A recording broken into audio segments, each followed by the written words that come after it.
नाजरीन आदाब। सियासत टीवी के रास नशरियात में आपका इस्तकबाल है। आलमी, कौमी, इलाकाई ताज़ा खबरों और नए मौज़ूआत के साथ मैं सैयद इस्माइल ज़बीउल्लाह और मेरे हमरा सीनियर सहाफ़ी सज्जादुल हसनैन आपकी खिदमत में दोबारा हाजिर है।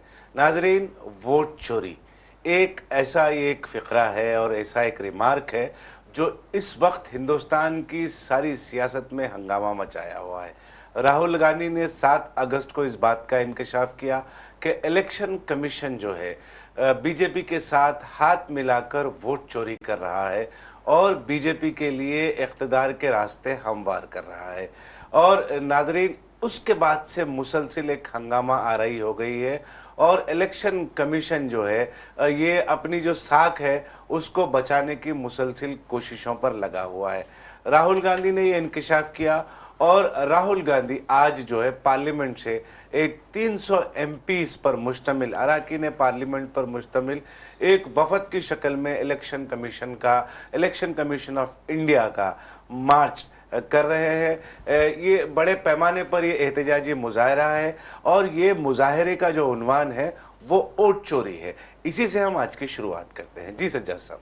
जी देखिए, गुज़श्ता एक हफ़्ते से हम देख रहे हैं कि वोट चोरी के मामले पे पार्लियामेंट में बड़ा हंगामा हो रहा है और एसआईआर को लेके भी जो है मुसलसल अपोजिशन का एक मुतालबा है कि करारदाद इस सिलसिले में मंजूर की जाए और उन्हें बहस का जो है मौका फराहम किया जाए। ख़ास तौर पे जो है बिहार में जो मतलब एसआईआर हो रहा है उसके हवाले से जो नज़रसानी हो रही है, वोटों की स्पेशल इंटेंसिव रिवीजन, जी उसके वोटों की नज़रसानी के नाम पे जिस तरीके से वहाँ पे हालात 65 लाख वोटर्स के नाम जो काट दिए गए हैं, तो उसको लेके मुसलसल अपोजिशन हंगामा कर रहा है पार्लियामेंट में। और अपोजिशन का कहना है कि कैसे किसी को भी वोट के हक़ से महरूम किया जा सकता है, हिंदुस्तान के शहरी को कैसे जो है वोट के हक़ से महरूम किया जा सकता है। और 65 लाख लोगों के नाम निकाले जाना है कोई मामूली तादाद नहीं है। देखिए, इससे पहले इलेक्शन कमीशन ने भी इस पर तशवीश ज़ाहिर की थी और कहा था कि ये जो हो रहा है ये जो है काबिल तशवीश है और हम मुदाखलत करेंगे। उसके जवाब में इलेक्शन कमीशन ने हलफनामा दाखिल किया था और इलेक्शन कमीशन ने ये सुप्रीम कोर्ट में से ये जो है वादा किया था कि हम बग़ैर जो है राब्ता करें किसी से कंसर्न किसी भी वोटर से राब्ता करने के बाद ही हम नाम काटेंगे, बग़ैर राब्ता करें हम नाम नहीं काटेंगे। मतलब ये कि उनका ये कहना था कि जिनके नाम काटे गए हैं उन लोगों से हम दोबारा राब्ता करने की कोशिश करेंगे। उनसे मिलने के बाद अगर ये कंफर्म हो जाता है कि वो वहाँ मौजूद हैं तो इसका मतलब क्या हुआ? हलफनामा जो दाखिल किया गया है, नाम काटने के बाद हलफनामा दाखिल किया गया है, तो अपोजिशन का यही कहना है कि इसका मतलब क्या हुआ? आपने लोगों से राब्ता किए बगैर ही नाम काट दिए। इसका क्या ये मतलब लिया जाए? हलफनामा आपने जो सुप्रीम कोर्ट में दाखिल किया है जिसमें आपने कहा है कि हाथ में जो फहरिस्त बनेगी उसमें जो है दोबारा कंसर्न हम करेंगे, तो दोबारा कंसर्निंग की क्या बात है? पहले जो है नाम काटे कैसे गए, ये सबसे बड़ा सवाल है। तो बहरहाल जो है एक तो वोट चोरी का जो है हंगामा चल रहा है। राहुल गांधी ने इलेक्शन कमीशन की पोल खोल के रख दी है, बाज़ाब्ता उन्होंने डेटा जारी किया। आपको भी याद होगा कि जो है 7 अगस्त को उन्होंने एक बाज़ाब्ता लाइव शो के ज़रिए से, एक प्रेस कॉन्फ्रेंस के ज़रिए से उन्होंने ये इंकशाफ किया है। 7 अगस्त से मुसलसिल अब तक जो है सियासत जो है, हिंदुस्तान की जो सियासत है वो मुतज़लज़ल हो गई है। बिल्कुल। और जो है राहुल गांधी ने जो शवाहिद पेश किए हैं, जो सबूत उन्होंने दस्तावेज़ात की शक्ल में और एक बाज़ाब्ता एक प्रेजेंटेशन जो पावर पॉइंट प्रेजेंटेशन होता है उसकी बुनियाद पर उन्होंने ये सारा काम किया है। सज्जाद साहब, हम यहाँ पर ये हमारी बातचीत की शुरुआत ये थी कि 300 अरकान पार्लियामेंट के साथ आज राहुल गांधी मार्च कर रहे हैं। सज्जाद साहब, ये जो मामला है वोट चोरी का या फिर बोगस वोटर्स का, ये मामला बड़ा हसास मसला है क्योंकि हमने हैदराबाद की सियासत में भी ये मामलात को देखा है। 2 असेंबली हल्केजात ऐसे हैं हैदराबाद में, एक याकुतपुरा असेंबली हल्का और एक दूसरा जो है नामपल्ली असेंबली हल्का, जहां से पिछले इलेक्शन में बहुत ही कम मार्जिन से मजलिस इत्तेहादुल मुस्लिमीन के अपोजिशन जो उम्मीदवार थे वो वहां से शिकस्त खाए हुए थे। ये जाफर हुसैन मेराज के मुकाबले में अमजदुल्ला खान खालिद एम्बेटी के जो जो तर्जुमान है वो थे वहां पर याकुतपुरा में, और नामपल्ली में जो है माजिद हुसैन जो साबिका मेयर है ग्रेटर हैदराबाद के, उनके मुकाबले में फिरोज खान थे। ये फिरोज खान 2000 की मार्जिन से और ये 700-800 की मार्जिन से ये दोनों उम्मीदवारों को शिकस्त हुई।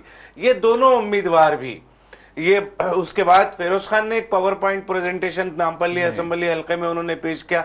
उन्होंने बताया कि किस तरीके से ये काम किया जा रहा है बोगस वोटों का और वोट चोरी का काम, नाम शामिल किए जा रहे हैं, कितने नाम शामिल किए जा रहे हैं, कितने नाम हदफ किए जा रहे हैं, और एक एक घर के नंबर, एक एक मकान के नंबर पर कितने कितने उम्मीदवार हैं। फिरोज खान ने भी इसका इंकशाफ बड़े पैमाने पे किया, अमजदुल्लाह खान खालिद ने भी। ये दोनों उम्मीदवारों की जो शिकस्त हुई है उसको हम वोट चोरी से यकीनन जोड़ सकते हैं, क्योंकि इतने बड़े पैमाने पर मुल्क गीर सतह पर यह काम हो रहा है।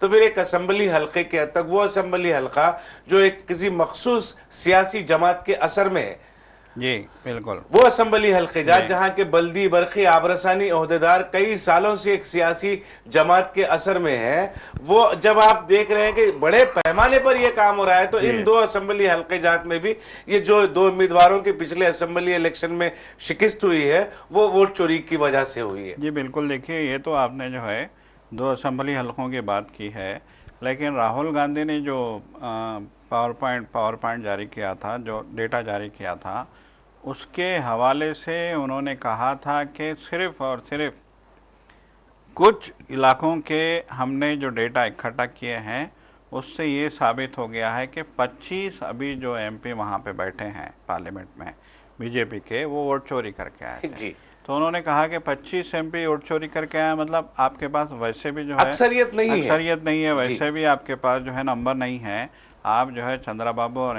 नीतीश कुमार की बैसाखी पे नायडू और नीतीश डिपेंडेंट अलायंस जो है एनडीए है, वो नायडू और नीतीश डिपेंडेंट अलायंस जो, अगर इन बीजेपी के 25 अराकीन असेंबली को माइनस कर दे, पार्लियामेंट माफ करना, अराकीन पार्लियामेंट को अगर हम माइनस कर दे तो फिर हुकूमत तो यकीनन वो गिर जाएगी, गिर जाएगी, बल्कि हुकूमत ही नहीं बनती। जी, नहीं बन सकती। आपकी जो है वहाँ धांधली नहीं हुई होती तो हुकूमत बनने का कोई चांस नहीं था।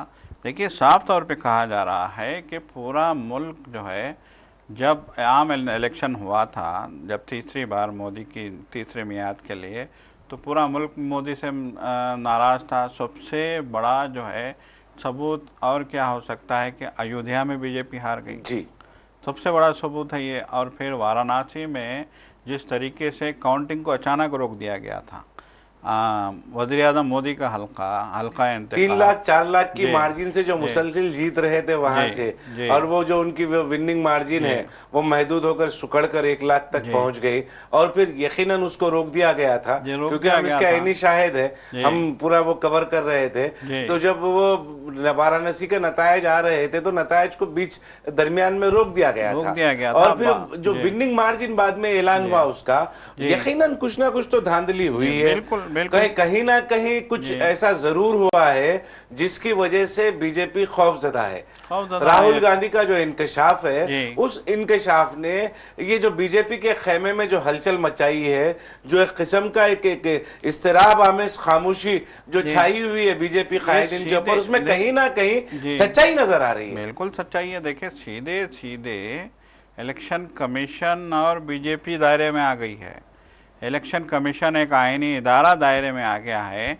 इलेक्शन कमीशन पे सीधे आप देखिए 300 एमपी जो है इलेक्शन कमीशन के दफ्तर की तरफ मार्च करेंगे, घेराव करेंगे और एहतजाज करेंगे, तो ये कोई मामूली बात नहीं है। यकीनन एक हिंदुस्तान की तारीख का सबसे बड़ा एहतजाज इसको कहा जाएगा, क्योंकि 300 मुंतखब अराकीन पार्लियामेंट और अराकीन राज्यसभा जो है वो इंडिया ब्लॉक के हैं, वो सड़कों पर उतरेंगे, और सड़कों पर इंडिया ब्लॉक के अराकीन पार्लियामेंट का उतरना और इस मांग के साथ उतरना कि ये वोट चोरी की इलेक्शन कमीशन वजाहत करे, और वोट चोरी का जो मसला है वो उसके मुताल्लिक जो है आवाम को को उससे वाकिफ करे। नाजरीन, हम आपको बता दें कि राहुल गांधी का ये डिमांड है कि वो इलेक्ट्रॉनिक जो डेटा होता है इलेक्शन कमीशन का, वो इलेक्ट्रॉनिक डेटा वो उन्हें फराहम करे, सियासी जमातों को फराहम करे, पब्लिक डोमेन पर उसको शामिल किया जाए ताकि अवाम भी जो है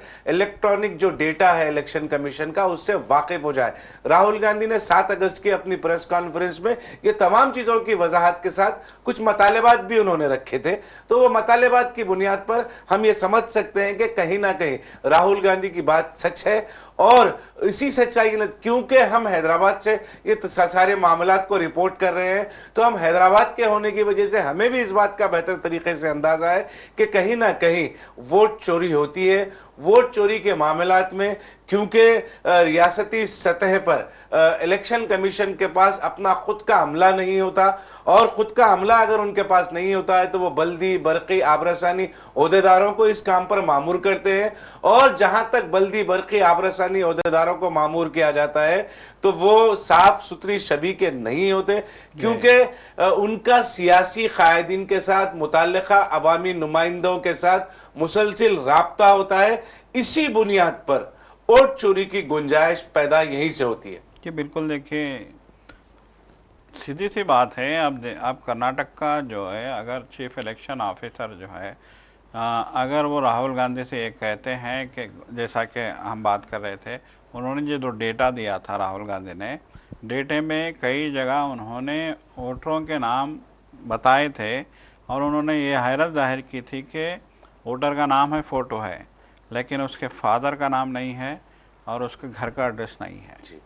ऐसे ऐसे वोटर लिस्ट में शामिल हैं जिनके ना तो फादर का नाम है ना घर का। राहुल, मुझे हंसी आ रही थी, राहुल गांधी जब इंकशाफ कर रहे थे तो उसमें एक फ्लैट में 80 वोटरों के नाम दर्ज है। जी बिल्कुल, एक फ्लैट में 60 वोटरों के नाम दर्ज है। एक फ्लैट नंबर है, एक मकान नंबर है, वो मकान नंबर पर 80 वोटर के नाम दर्ज है। तो इसी सिलसिले में कर्नाटक का सीईओ ने राहुल गांधी से कहा है कि वो महादेवपुरा के ताल्लुक से जो उन्होंने ये वजाहत की थी, इंकशाफ किया था राहुल गांधी ने, उसके मुतालिक जो है वो शवाहिद पेश करे। इस तरीके का एक नोटिस राहुल गांधी के नाम पर जारी की है कर्नाटक का चीफ इलेक्शन ऑफिसर ने। बिल्कुल, देखिए जैसा कि हम देख रहे हैं कि राहुल गांधी ने जो डेटा प्रेस के सामने पेश किया था, उसमें उन्होंने कई नाम ऐसे बताए प्रेस को जिसमें जो है फ़ोटो भी है, नाम भी है, लेकिन जैसा कि अभी हमने जिक्र किया, फादर का नाम किसी में नहीं है तो किसी में जो है एड्रेस, होम एड्रेस नहीं है। उन्होंने कहा कि फादर के नाम की जगह लिखा हुआ है एमसीडी, एनडीसी, बीबीसी, इस तरह के नाम उन्होंने कहा कि फादर की जगह पे कॉलम में जहाँ फादर का नाम लिखा होना चाहिए वहाँ पे उटपटांग से नंबर डाल दिए गए हैं, ABCD डाल दिया गया है, जो समझ में आया उनको डाल दिया और लिस्ट निकाल दिया और ये जो है वोटर बन गए और इन्होंने वोट भी दे दिया। तो उन्होंने सिर्फ एक जो बेंगलुरु सेंट्रल जो है रुकन मतलब एक पार्लिमानी हलके के सिर्फ एक महादेवपुरा की एक फहरिस्त निकाली उन्होंने और लोगों के सामने पेश की। तो इलेक्शन कमीशन बौखला गया, वो कह रहा है कि हमें प्रूफ दीजिए, आपने जो एलिगेशन लगाए हैं, आपने जो इल्ज़ाम लगाए हैं, उसके जो है सबूत में आपको प्रूफ देना होगा हमें। तो ये जो है अब इलेक्शन कमीशन की तरफ से राहुल गांधी को बाज़ाब्ता नोटिस मिला है, तो यकीनन ये एक बहुत बड़ा तहलका साबित हो रहा है। एक जानिब बिहार में जैसे कि हमने अभी बात की, SIR को लेके तेजस्वी यादव ने जो है महाज खोल रखा है और वो भी नंगी तलवार घुमा रहे हैं। आपने देखा कि उन्होंने गुज़िश्ता रोज़ प्रेस कॉन्फ्रेंस करते हुए वहाँ के नायब वज़ीर आला के 2 कार्ड बताया। उन्होंने कहा कि डिप्टी CM के 2 कार्ड हैं, इलेक्शन कमीशन मुझसे कह रहा था कि मेरे 2 कार्ड थे इसलिए एक नाम कार्ड दिया है मेरा, लेकिन डिप्टी CM के भी 2 कार्ड हैं, 2 नाम हैं, 2 जो है उनके नाम पे 2 कार्ड जारी किए गए हैं। तो उन्होंने कहा कि ऐसे मेरे पास बहुत लंबी फहरिस्त है और हम जो है पूरी तरीके से इलेक्शन कमीशन को शिकंजे में ले चुके हैं। इलेक्शन कमीशन पूरी तरीके से जो है इस मामले में कसूरवार साबित हो चुका है। तो अब यहाँ ये मामला यकीनन बहुत आने वाले वक्त में बहुत टेढ़ा होने वाला है। और दिलचस्प बात ये है कि बीजेपी के लीडरान जो है इस मसले पे बगले बजाने लगे। खामोश, क्योंकि मैं तवक्को कर रहा था कि संबित पात्रा जैसे बहुत अपने आप को बहुत बड़े दानिश्वर समझते हैं, डॉक्टर संबित पात्रा, वो ये मंजर आम पर आएंगे और बहुत सारे बीजेपी के जो तर्जुमान हैं सुधांशु त्रिवेदी हैं वो मंजर आम पर आएंगे इन तमाम बातों को लेकर, या फिर कुछ ऐसा इल्ज़ाम लगाएंगे, या फिर हो सकता है कि बीजेपी जो है ये तमाम जो वोट चोरी का मामला है, ये वोट चोरी के मामले को पंडित जवाहरलाल नेहरू से मंसूब कर दे, अंजहानी इंदिरा गांधी से इसको मंसूब कर दे, क्या राजीव गांधी अंजहानी से उसको मंसूब कर दे, क्योंकि ये हमेशा हुआ है। क्योंकि बीजेपी पर जब भी ये मतलब ये सीज फायर का मामला हो या फिर मतलब मकबूजा कश्मीर का मामला हो या कश्मीर का मामला हो, आर्टिकल 370 का मामला रहे, ये तमाम चीज़ों पर जब जब ये रिफॉर्म्स लाने के हवाले से रिफॉर्म्स लाने का जो मुबैना रिफॉर्म्स जिसको कहते हैं वो लाते हुए ये कहा है कि माजी में की गई हुकूमतों की गलतियों की वजह से हमें आज ये खास को हम सुधार रहे हैं। तो क्या ये तमाम मामलात को, वोट चोरी के मामलात को बीजेपी या फिर ले जाकर माजी के जो वजीर आजम हैं पंडित जवाहरलाल नेहरू, इंदिरा गांधी या फिर राजीव गांधी से इसको जोड़ेंगे? इस तरीके के बयानात सामने आएंगे। मैं काफ़ी मुंतजर था, 7 अगस्त से लेकर आज 11 अगस्त हो गई, मगर अब तक ये दरमियान में कुछ नहीं आया। बीजेपी के तमाम तर्जुमान जो है उनको ऐसा लग रहा है कि सांप सूख गया है, क्योंकि जिस तरीके से राहुल गांधी ने कहा था कि मैं बहुत अनकरीब एक सियासी एटम बम फोड़ने वाला हूं, और वो यकीनन ये जो वोट चोरी का मामला है वो एक सियासी एटम बम के तौर पर ऐसा लग रहा है कि एनडीए पर गिरा है। बिल्कुल, देखिए जब राहुल गांधी ने पार्लियामेंट में ये बात कही थी, पार्लियामेंट के अहाते में मीडिया से बात करते हुए कि वोट चोरी का जो है ऐसे ऐसे सबूत हम देखिए, ये वोट चोरी का आगाज़ होता है महाराष्ट्र में जो है इलेक्शन के बाद के हालात है। महाराष्ट्र में खुद राहुल गांधी ने कहा था कि इलेक्शन से कुछ दिनों पहले, कुछ हफ्तों पहले नहीं, कुछ महीनों पहले नहीं, कुछ दिनों पहले, इलेक्शन से सिर्फ 1-2 हफ्ते पहले वहाँ पे 8 लाख वोटर के नाम अचानक चढ़ाए गए। ये सारा, माफ करना था मैं रोक रहा हूँ, ये सारी कहानी जो तब्दील हुई ना, ये महाराष्ट्र के इलेक्शन से ही हुई। बिल्कुल, महाराष्ट्र के इलेक्शन के बाद जो इंकशाफ हुआ वो 8 लाख वोटर्स का नामों के शामिल होने का, उसके बाद से ही राहुल गांधी चौकस हुए। मध्य प्रदेश का इलेक्शन आया, हरियाणा का जो म्यूनिसिपल इलेक्शन, मेयर का इलेक्शन था, उसमें तो बाज़ाब्ता आप चीफ रिटर्निंग ऑफिसर को बोगस करते हुए देखा गया। उसमें तो बाकायदा सीसीटीवी फुटेज है, वो सीसीटीवी फुटेज। उसके बाद जब सुप्रीम कोर्ट ने जो है सख्ती के साथ सरजनिश की, लताड़ा सख्ती के साथ, उसके बाद वो फैसला बदला गया तब जाके। तो ये खुलेआम धांधलियाँ करके आप पावर में कैसे रह सकते हैं? देखिए, यही कहा गुज़िश्ता रोज़ राहुल गांधी और कांग्रेस की जानिब से बाज़ाब्ता एक प्रेस रिलीज जारी किया गया था कांग्रेस पार्टी की जानिब से, जिसमें ये कहा गया था कि ये जो हुआ है ये बहुत ख़तरनाक है, ये तो जमहूरियत के लिए, जमहूरियत के वजूद के लिए ख़तरा है ये, कि किस तरह के काम यहाँ पे हुए हैं, किस तरह से अवामी मैंडेट को जो है मैनिपुलेट किया गया है, किस तरह से अवामी मैंडेट को तबाह ताराज करने की कोशिश की गई है, और किस तरीके से इतनी बड़ी धांधलियाँ करके इलेक्शन जीत के आए हैं ये लोग। और अफसोस का इजहार इसलिए भी किया गया है कि सारे खेल में इलेक्शन कमीशन एक आईनी इदारा होने के बावजूद मौजूदा सरकार का मोहरा बना रहा, मौजूदा सरकार का मोहरा बना हुआ और हाथों की कठपुतली बनी हुई है। देखिए, इलेक्शन कमिश्नर के जो इंतखाब का मामला है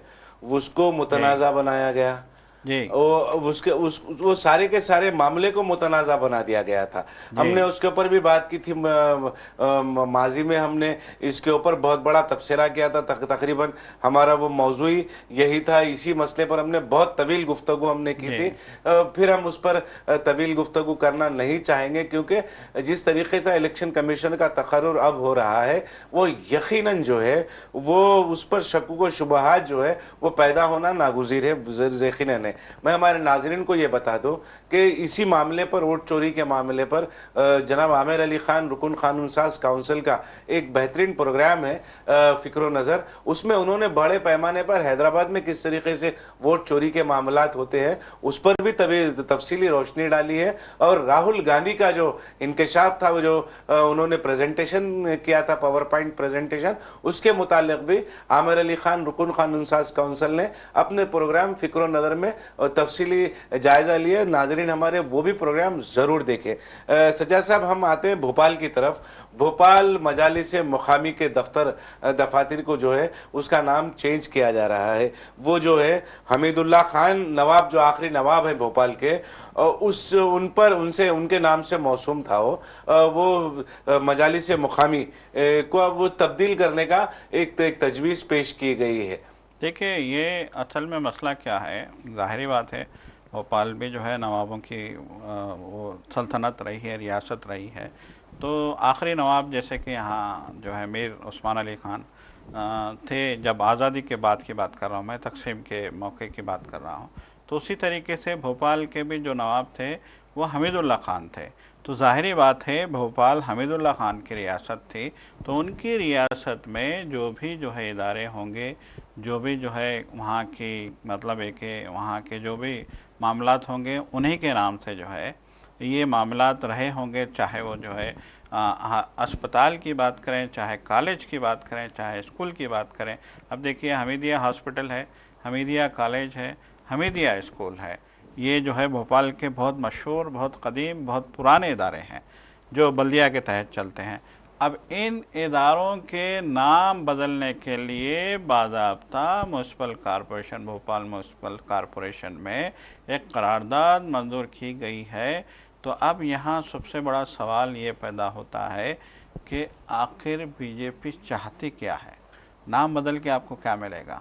इससे पहले हबीब रेलवे स्टेशन था भोपाल का, मशहूर रेलवे स्टेशन हबीबगंज, उसका नाम बदला गया।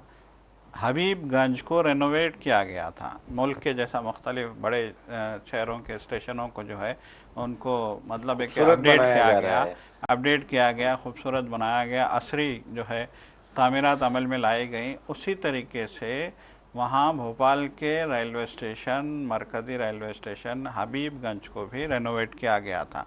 लेकिन जब इफ्तिदा करने के लिए वज़ीर आज़म आए तो वज़ीर आज़म के आने से पहले ही उस स्टेशन का नाम बदल दिया गया। तो अब ये पॉलिटिक्स देखिए, अमित शाह हैदराबाद आते हैं, आपको भी याद होगा, कहते हैं कि हम जो है इसको भाग्यनगर बनाएंगे। मतलब ये कि दरअसल अब इस वक्त जो है मुल्क की सियासत का रुख राहुल गांधी की तरफ है। बिल्कुल, मुल्क की आवाम की पूरी तवज्जो राहुल गांधी की तरफ है। और राहुल गांधी के जो भी मतलब जो भी वो मसला उठाते हैं, वो मसले पर मुल्क की आवाम जो है जोग दर जोग राहुल गांधी के साथ जुड़ रही है। तो अब इस मसले को इससे आपका जहन हटाना है, आपकी तवज्जो हटानी है, तो फिर इस तरीके के हरबे ये इस्तेमाल करते हैं, क्योंकि मध्य प्रदेश में बीजेपी की हुकूमत है और मजालिस मुकामी पर भी बीजेपी का कब्जा है। तो जब कब्जा है तो लिहाजा एक तरफ तो ये है कि उनका जो माइंड सेट है, जो जहनी जहरालूद, उनका जो फिरका वाराना तौर पर जहर उनके जो जहनों में भरा हुआ है, उसको निकालने का एक मौका है। दूसरी जानिब ये है कि इस जो हसास मसला जो वोट चोरी का अब चल रहा है, उससे आवाम की तवज्जो हटाए। जी बिल्कुल, देखिए यकीनन वोट चोरी के मामले से आवाम की तवज्जो हटाने के लिए नए नए हरबे इस्तेमाल किए जा रहे हैं बीजेपी की जानिब से। लेकिन ये जो औछी हरकतें हम कहेंगे, ये नाम बदलने की जो उनकी फ्रस्ट्रेशन, हम तो इसको फ्रस्ट्रेशन कहेंगे, यकीनन फ्रस्ट्रेशन जो है ये ना, वो भी मुसलमानों के नाम बदलने का जो फ्रस्ट्रेशन है, इससे देखिए ना बीजेपी सुरखरू होने वाली है, ना ही बीजेपी के कायदीन सुरखरू होने वाले हैं। ये उनकी गलतफहमी है कि वो अगर ये सोचते हैं कि हम जो है नाम बदल के, देखिए जब से बीजेपी इख्तिदार में आई है, नाम बदलने का इन्होंने एक सिलसिला शुरू कर रखा है। आप लखनऊ में जाके देखिए, इलाहाबाद का नाम इन्होंने बदल दिया। इतना मशहूर तारीखी शहर, पुराना शहर इलाहाबाद, उसका नाम आपने बदल दिया। और भी बहुत सारे जो है नाम, मुग़ल सराय का नाम आपने बदल दिया, इतना तारीखी शहर मुग़ल सराय, उसका नाम बदल दिया। बहरहाल जो है नाम बदलने की ये जो इनकी पॉलिसी है, ये तारीख बदलने की बात करते हैं, नाम बदलने की बात करते हैं, लेकिन ये हकीकतों को बदल नहीं सकते। ये हकीकत हकीकतें हैं। तस्लीम नहीं कर जी सकते। बिल्कुल, ये तस्लीम हकीकत भी ये मतलब है कि ये हलक से उतर भी नहीं रही जी हाँ, है ये आखिर। हकायक जो है, ये जी हकायक को तस्लीम नहीं कर जी सकते। बिल्कुल। ऐसा जैसा हमें इशारा मिल रहा है, जी तो सरसरी तौर पर दो अहम खबरों पर हम बात करते हुए अपनी बात को इख्तिताम पजीर कर देंगे। गाज़ा में जो है ये जी जो हमला हुआ है, हमले में 5 सहाफ़ी, हमने जी इससे पहले पिछले हफ्ते भी जब हमारे ये इस जी मामले पर बातचीत हुई थी, तो हमने वही सहाफ़ियों की जो बेदरिक जानें ले रही है जी इसराइली फ़ौज, उस पर हमने तशवीश का इजहार किया था। फिर अब जो है अनस अल शरीफ जो है उन 5 अल जज़ीरा के सहाफ़ियों में हैं जिन्हें हमले में इसराइली फ़ौज ने हलाक कर दिया है। जी बिल्कुल, देखिए ये तो मुसलसल हो रहा है कि सहाफ़ियों को, देखिए इससे पहले हमने बात की थी कि इन्होंने जानबूझ के जो है अक़वाम मुत्तहिदा के तहत काम करने वाले जो है वो जो रेड मतलब क्रॉस के जो रेड लोग होते क्रॉस के हैं, तिब्बी टीम होती है, इमदादी टीम होती इमदादी है। टीमों को भी इन्होंने निशाना बनाया था। हमने देखा कि डॉक्टरों की टीमों को भी इन्होंने निशाना बनाया था अस्पतालों पे हमला करके। अब इन्होंने सहाफ़ियों को निशाना बनाना शुरू कर दिया है। अब देखिए यहाँ साफ़ तौर पे लिखा है कि वहाँ गज़ा के अल-शिफ़ा अस्पताल के पास में, पड़ोस में, वहाँ पे बाज़ाब्ता जो है सहाफ़ियों के लिए कैंप लगाया गया है और सहाफ़ियों से कहा गया है कि वो वहीं रहें, और उनको निशानदद भी कर दिया गया है सेफ जोन के तौर पे। और वहाँ पे ये सहाफ़ी मौजूद थे और वहाँ पे जो है मिज़ाइल दाग के इन 5 सहाफ़ियों को शहीद किया गया है, जिसमें जो है अल जज़ीरा के जो है ये पाँचों सहाफ़ी अल जज़ीरा के थे, जिसमें जो सबसे मशहूर सहाफ़ी थे अनस अल शरीफ, जिनके बारे में अब इजराइल ये दावा करता है कि ये हमास के जी, आदमी थे। हमास के लिए काम करें। जी, तो इसी हमास के तरीके लिए। से जब जिनको भी जी इसराइल ने निशाना बनाया, इसराइल ने जी गाज़ा पर हमलों के दौरान जो है एम्बुलेंसों को निशाना बनाया और ये कहते हुए निशाना बनाया कि हमास के जो दहशतगर्द हैं उसमें मुंतकल हो रहे हैं। जी अस्पतालों को निशाना बनाया, ये कहते हुए बनाया कि हमास के जो लीडरान हैं उन्होंने इन अस्पतालों को अपना ठिकाना बनाया हुआ था। तो इसराइल क्या झूठ है, ये झूठ यकीनन एक ना एक दिन आवाम के सामने आएगा, मंजर आम पर आएगा। और इसराइल जो है अपनी जो गलतियां हैं, अपने जो गुनाह हैं, उन गुनाहों की, गलतियों की सज़ा आलमी इंसाफ के जो तकाजे हैं उसको पूरा, जब वो पूरे होंगे तो यकीनन उसे सज़ा भी मिलेगी। तो नादरीन, हम हैदराबाद की आवाम को चौकस कर रहे हैं, चौकर ना कर रहे हैं कि IMD का अलर्ट है। पीर के रोज़ जो है निस्फ शब तक जो है रात तक, निस्फ रात तक हैदराबाद में मूसलाधार बारिश होगी। ना सिर्फ हैदराबाद बल्कि तेलंगाना के दीगर अजलाओं में भी मूसलाधार बारिश की पेश क़यासी की गई है। तो इसी के मुताबिक आप अपने कामों को अंजाम दें और जितना हो सके अपने अपने घरों को महफूज तरीके से शदीद बारिश के शुरू होने से कबल अपने अपने मकानात और अपने अपने ठिकानों को आप वापस पहुँच जाए ताकि आप महफूज रह सकें। तो नाजरीन, अब वक्त हो चला है सियासत TV के दीगर प्रोग्रामों से आप जुड़े रहें। हमारा ये प्रोग्राम आपको कैसा लगा, आप ज़रूर अपनी राय कमेंट बॉक्स में अरसाल करें और सियासत TV की सारी टीम को अब दें इजाज़त। खुदा हाफिज़। खुदा।